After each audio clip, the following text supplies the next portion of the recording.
जय श्री राधे कृष्ण। आप सभी का आपके अपने YouTube channel VK Mishra present में बहुत बहुत स्वागत है। आप सभी भक्तों को हरितालिका तीज की ढेर सारी शुभकामनाएं। आप सभी के जीवन में भगवान भोलेनाथ माता पार्वती की कृपा से आप सभी को सभी प्रकार के सुख तथा समृद्धि की प्राप्ति हो। भाद्रपद मास शुक्ल पक्ष की तृतीया तिथि के दिन हरितालिका तीज का व्रत धारण किया जाता है। कहा गया है भाद्रश्य कजली कृष्णा शुक्लाचा हरितालिका। भाद्रपद मास की कृष्ण पक्ष में कजली तीज और शुक्ल पक्ष में हरितालिका तीज व्रत धारण करने के लिए बतलाया गया है। यह व्रत जो कि सौभाग्यवती स्त्रियों के लिए बड़ा ही पुण्य फलदायी माना गया है। इसे धारण करने से सुख सौभाग्य आदि में वृद्धि होती है, पुत्र धन आदि की प्राप्ति होती है तथा सभी प्रकार के मनोकामनाओं की भगवान शिव जी की कृपा से पूर्ति होती है। इस व्रत में विशेष प्रकार से जो कि भाद्रपद मास शुक्ल पक्ष तृतीया तिथि हस्त नक्षत्र हो तो उसमें यह व्रत बड़ा ही उत्तम माना गया है।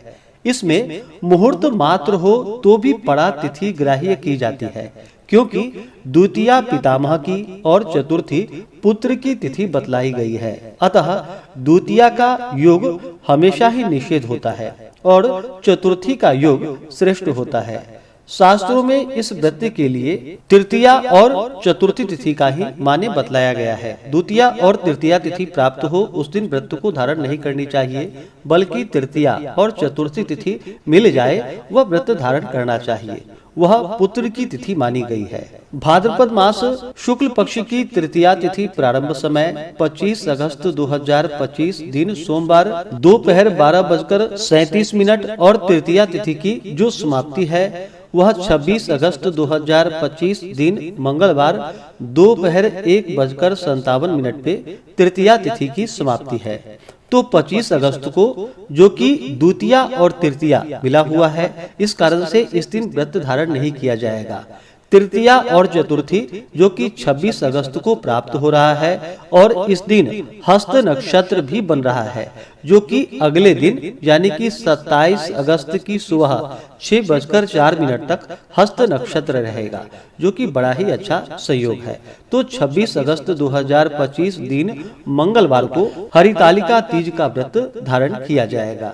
26 अगस्त को ब्रह्म मुहूर्त का समय सुबह 4:27 से सुबह 5:12 तक होगा।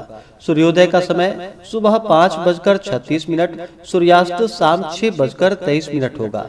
प्रातः काल पूजा का शुभ मुहूर्त सुबह 4:49 से सुबह 5:56 तक होगा। शाम को प्रदोष काल पूजा का शुभ मुहूर्त जो कि शाम 5:24 से शाम 7:24 तक होगा और दूसरा मुहूर्त जो कि शाम 6:49 से शाम 7:56 तक होगा। इस दिन शुभ चौघड़िया मुहूर्त का समय 26 अगस्त को जो कि चर लाभ और अमृत नामक शुभ चौघड़िया मुहूर्त होगा। सुबह 8:48 से दोपहर 1:35 तक। उसके बाद लाभ नामक शुभ चौघड़िया मुहूर्त शाम 7:47 से रात्रि 9:11 तक होगा। उसके बाद शुभ अमृत और चर नामक शुभ चौघड़िया मुहूर्त रात्रि 10:35 से रात्रि 2:48 तक होगा।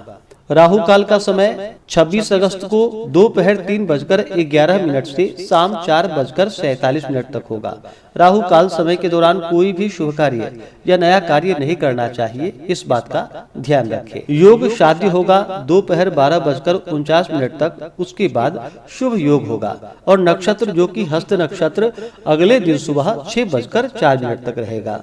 पारण का शुभ मुहूर्त 27 अगस्त को जो कि सुबह 5:40 से सुबह 6:48 तक होगा। इस व्रत को जो कि दिन रात्रि निर्जला रह करके व्रत धारण करने के लिए कहा गया है। इस दिन अन्न और जल दोनों का ही त्याग करना पड़ता है। बहुत से जगहों पर जो कि सर्गी किया जाता है तो सर्गी जो कि सूर्योदय से पहले ही कर लेनी चाहिए। सुबह 3:30 बजे से लेकर के सुबह के 4:30 बजे तक जो कि सर्गी का काम आप कर सकते हैं। इस दिन व्रती को दिन रात्रि निर्जला रहकर के व्रत को धारण करना चाहिए। भगवान शिव, माता पार्वती, शिव परिवार का जो कि बालुकामयी प्रतिमा बना करके पूरे विधि विधान के साथ पूजन करना चाहिए। इस दौरान भगवान का जो कि षोडशोपचार विधि से पूजन करे।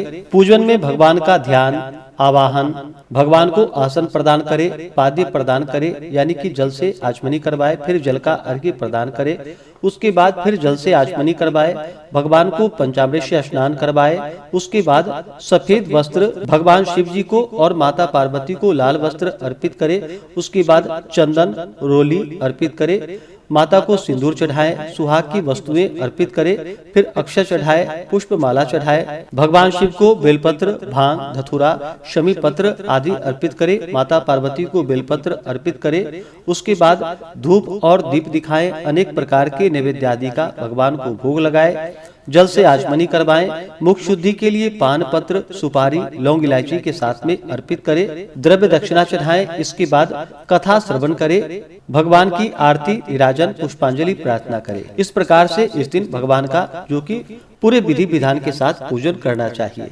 इससे सौभाग्यवती स्त्रियों का सौभाग्य अटल होता है, दाम्पत्य जीवन खुशहाल होता है, पुत्र पौत्र आदि की प्राप्ति होती है तथा भगवान शिव, माता पार्वती की अगर कृपा हो तो सभी प्रकार के मनोरथ की सिद्धि होती है। इसी प्रकार से ज्ञानवर्धक जानकारियाँ प्राप्त करते रहने के लिए, व्रत पूजा के बारे में जानने के लिए, कथा को सुनने के लिए चैनल पे अगर आप पहली बार आए हैं तो चैनल को लाल बटन दबा करके सब्सक्राइब करें, साथ में बेल आइकन घंटी को दबाएं ताकि आने वाली वीडियो का नोटिफिकेशन आपको समय से मिलता रहे।